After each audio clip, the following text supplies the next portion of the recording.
معاشرہ بگڑا ہوا ہے، بگڑے ہوئے معاشرے کا ایک دباؤ ہے آپ پر. یہ بالکل ایسے جیسے ایک ہجوم ایک طرف جا رہا ہو تو ادھر جانا آسان اور مقابلے میں جانا بہت مشکل، زور لگانا پڑے گا نا. تو معاشرے کا رخ کچھ اور ہے، آپ کا رخ کچھ اور ہے.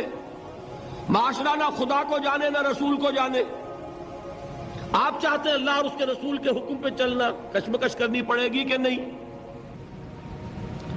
بہت پیارے ہیں وہ مصرے. زمانہ بات و نہ سازت تو با زمانہ ستیز. زمانہ تمہارے ساتھ اگر موافقت نہیں کر رہا، زمانے سے جنگ کرو. اور بے غیرت اور بے حمیت اور بودے اور بزدل اور کچے لوگوں کا اصول کیا ہے؟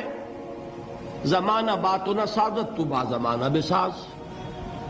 زمانہ تمہارے ساتھ موافقت نہیں کرتا، بھائی تم زمانے کے رنگ میں رنگے جاؤ. آسان راستہ کون سا ہے؟ زمانہ تمہارے رنگ میں نہیں آتا، تم اس کے مطابق ڈھل جاؤ، کوئی تکلیف ہوگی؟ اور زمانہ تمہارے ساتھ اگر موافقت نہیں کر رہا، تم زمانے سے لڑو، تکلیف آئے گی کہ نہیں؟